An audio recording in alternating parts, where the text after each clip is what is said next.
Ghost of Tsushima is a polished open-world adventure through a mythologized version of 13th century Kamakura, Japan. This period features several watershed moments in Japanese history: shogunate governance, the rise of the samurai caste, decentralized clan leadership, and Mongol invasions. These events left a lasting impact on Japanese politics, culture, and historical scholarship. Consequently, the year 1274 provides a theoretically rich foundation for engaging storytelling. Sadly, Ghost of Tsushima struggles to hold its quality beyond an admittedly strong start.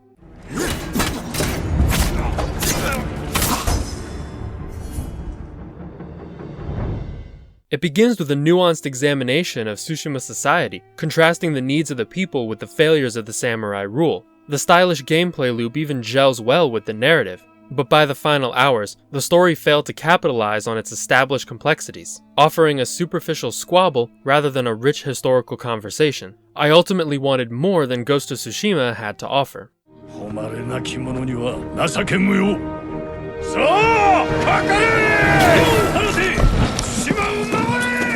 Jin Sakai, prince of the venerated Sakai clan, stands with his uncle Lord Shimura at Komoda Beach. The Mongols begin their invasion of Japan by eviscerating the samurai, capturing Lord Shimura, and waging a campaign of terror across Tsushima Island. Jin's wounded carcass is dragged off the beach by a thief named Yuna, attempting to escape in the fallout of the samurai's defeat. Left alive and bereft of honor, Jin must compromise his samurai principles to save his home. This ideological evolution informs the events of Ghost of Tsushima. When Khoten Khan lands on the beach, ready for war, he didn't just reveal the samurai's military inferiority. He exposed the inadequacy of their leadership. Khan used the island's peasantry to his advantage, manipulating the social tensions that arose from samurai rule. He also leveraged their punitive system of honor to win allies, exploiting blood feuds and inter-clan contempt by offering status in exchange for surrender. As Jin takes back Tsushima Island, he sees firsthand how resentful people have grown toward the samurai. Consequently, defeating the Mongols means rethinking the values of his society, reimagining the role of the samurai in light of the new challenges they face. In theory. Jin's growth is reflected in the gameplay. While he prefers direct and respectful combat, the reality of war demands new strategies. Khoten Khan studies his enemies, analyzing their methods and identifying their weaknesses, allowing him to snatch decisive victories. Jin takes this military analysis to heart by observing Mongol commanders as they train. He discovers lethal swordfighting stances more quickly through study than if he were to just kill everyone as fast as possible. From this new outlook, Jin uses his sword with precision and pragmatism.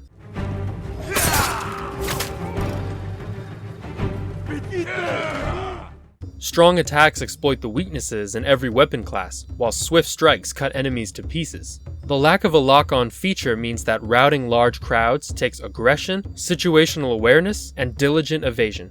To avoid getting overwhelmed, Jin applies selective pressure to the most easily dominable enemies before engaging the tougher boys in lengthier duels. The routine of stance selection, stagger damage, and space management keeps every encounter tense, as wasting time with incompatible footing can spell a quick death for Jin, especially on higher difficulties. Clever players can soften the challenge with gear, charms, and weapons, but there's never a point when Jin can engage the Mongols unskillfully. Yuna taught him that surviving sometimes means staying out of sight. Growing up under samurai law exposed her to their performative displays of retribution. They dealt justice in the open, and mercy was scarcely dispensed. Criminals, far from being deterred by public reprisal, simply got better at not getting caught. After all, principles don't feed your children. Yuna, like many others, became a sneak thief out of necessity in response to the samurai's contempt for the lower classes. Though initially repulsed by sneaking, Jin comes to appreciate its usefulness. He starts off clumsy and poorly prepared, but the more he employs these underhanded techniques, the better he gets at deploying them. His dishonorable arsenal expands to include a variety of explosives. Some deal damage, while others help with distraction and departure. In practice, the stealth isn't too challenging, especially compared to modern contemporaries. Most enemies follow rudimentary patrols, they don't reliably react when you're detected, and they're more likely to catch you through sheer group size rather than intelligence.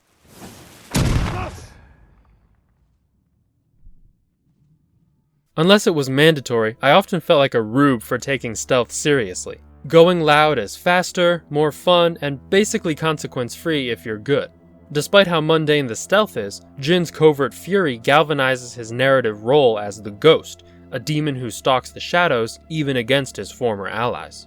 Jin's childhood friend, Ryuzo, leader of the Straw Hat Ronin, joins Koten Kan. Scorned his entire life, Ryuzo feels the hunger and desperation of the underclasses. Having been denied so many times by the samurai, he turns to the Khan for support. This outwardly treacherous act was nonetheless fostered by the scarcity that samurai were willing to tolerate in their homes. They spoke loudly of honor, despite maintaining societal conditions that forced others to act dishonorably for survival. The game seems like it's criticizing samurai by portraying them as a vicious ruling class who bludgeoned unrest without ever alleviating its causes. The desperation they festered grew out of control as they condescended to those claiming that their system was flawed. There are many small missions where Jin sees how unkind the samurai have been, how their bloody justice undermined the people's faith in them.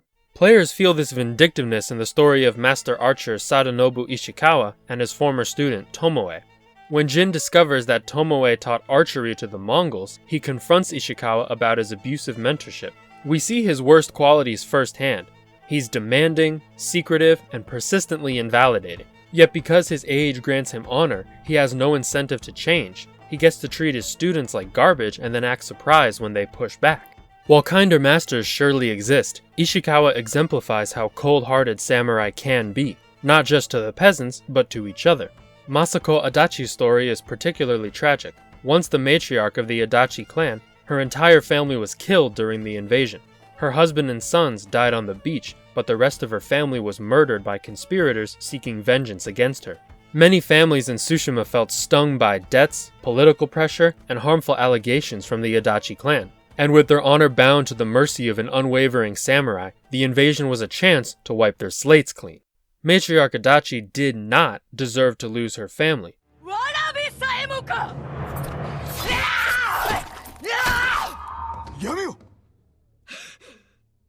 However, such treachery was the outcome of a traditional society where slights to reputation are devastating and near impossible to correct. A powerful family can tarnish another while leaving few, if any, chances for redemption. The resentment built under such a punitive system metastasized into bloodthirst, and innocent people died because of samurai injustice. The Khan led the central conflict, but Ghost of Tsushima's most poignant interactions were in these side missions. Despite some bloated quests with unnecessary traveling sections akin to the worst Rockstar missions, the auxiliary tales explored the culture and politics of Tsushima Island, when players could navigate the texture of a nuanced society and reckon with the failures of the samurai.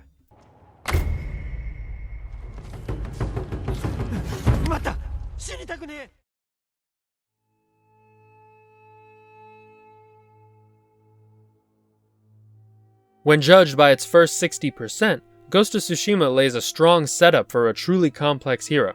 Jin is a more vicious military leader than his uncle, but his skill, decisiveness, and altruism earn him the respect of the people.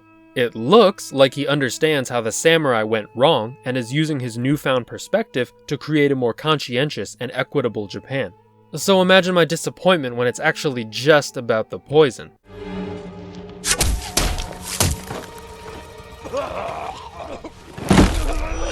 Speaking with Yuriko, the caretaker of the Sakai estate, is one of the most affecting interactions in the game. But in terms of mechanical significance, Jin just berates an old lady into making poison for him. Not a proud moment, but he's convinced that poison will help him win the war. If you've played Assassin's Creed Black Flag, then you know how this works. One kills, the other afflicts frenzy. Now, I could tolerate an uninspired mechanic, but the poison is hard to ignore when it becomes the central conflict between Jin and Lord Shimura. The turning point in his relationship revolved around an item I unlocked at the end of the second act and never used, because it was never as much fun as just swinging my sword. Jin's potential reckoning with samurai governance fell by the wayside, as the most pressing moral dilemma this game could imagine was war crimes, yay or nay.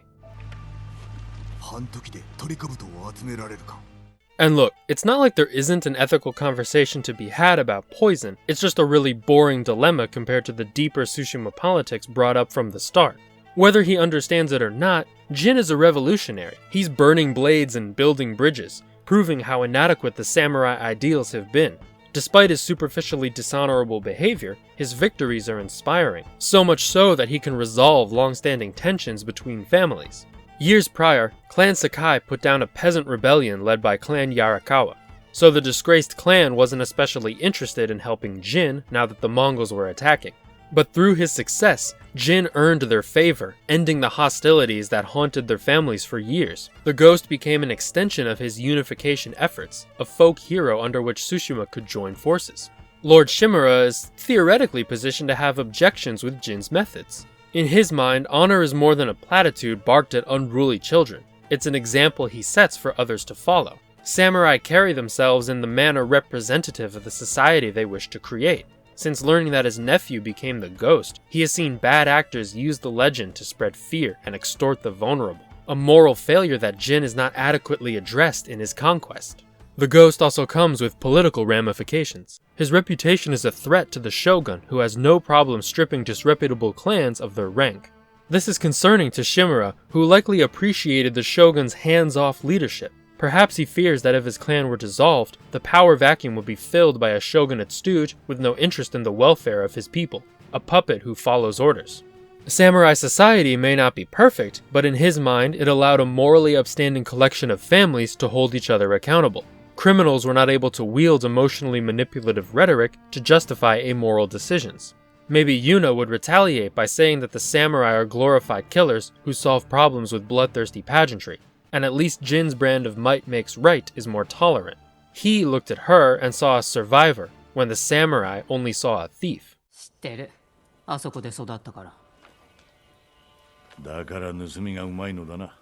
I can keep making inferences on behalf of the story, which, don't get me wrong, it's my favorite thing to do, but unless the text explicitly follows through on those ideas, I'm not giving Ghost of Tsushima credit for my own imagination. So many possibilities for rich, personal storytelling cast aside in favor of a simplistic dispute over a redundant stealth mechanic. I understand that poison could symbolize the divide between Jin and Shimura. While imprisoned, Shimura became increasingly suspicious of Jin, and the poison may have been the straw that broke the camel's back. But if in his anger over a straw he fails to acknowledge everything else the camel was made to carry, then the rage just seems unreasonable. He's supposedly a cunning warlord with his thumb on the pulse of Japanese politics, but when the entirety of his leadership style, personality, and vocabulary is dominated by capital H honor and weird ideas about stoicism, he sounds like a parody of a person.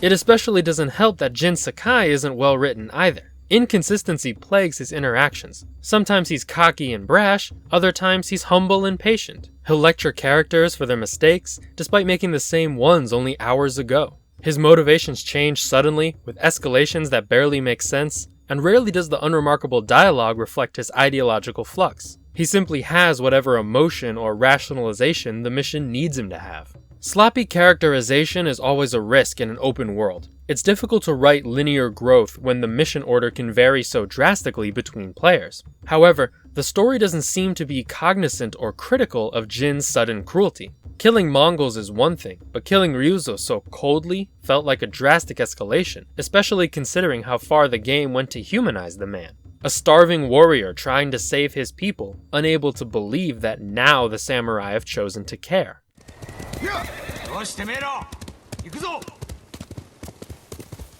Worse yet is that none of Jin's allies reacted to this. Yuriko was worried that war changed him, but not worried enough to withhold the poison. Why would she be? Jin was still acting like a human being at that point.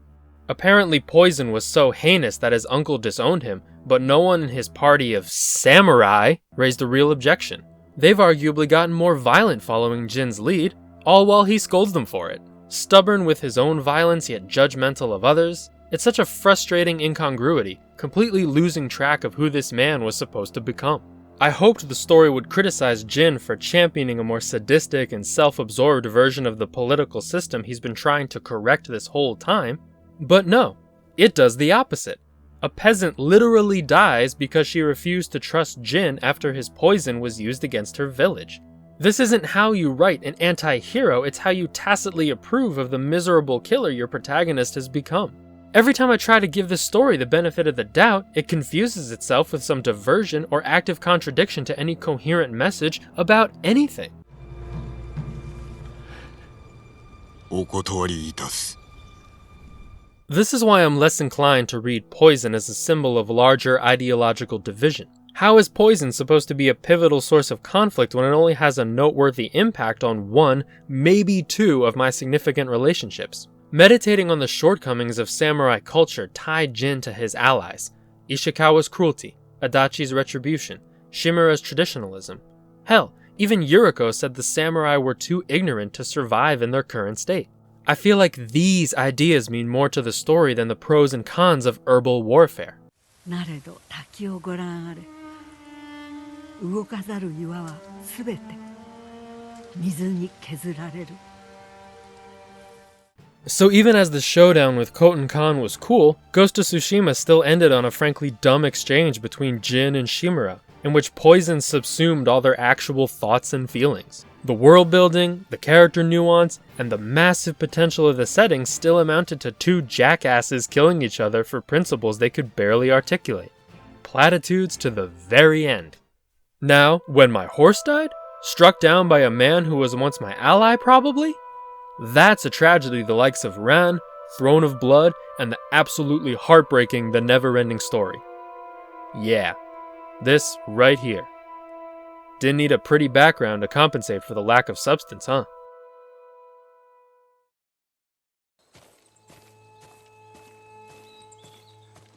Look, I know a lot of gamers just wanted a samurai playground. They get upset with critics who think a game set in historical Japan should place the samurai in a historical context, or even just a three-dimensional context. Because no, historical context doesn't mean 100% historical accuracy. The game would have been really short if it accurately depicted the invasion of Tsushima. Historical fiction is still fiction, but it should be grounded in the social and philosophical dynamics of the time. Discussions of nationalism, militarism, and morality reverberate into modern Japan from events like the Mongol invasion. Centuries of societal and cultural evolution trace back to the decisions made by the real-life men in Jin and Shimura's position. This is why stories are told about the Kamakura period. When all of that is reduced to a simplistic battle between recoiling traditionalism and full-blast morality-free modernism, then all I see is squandered potential.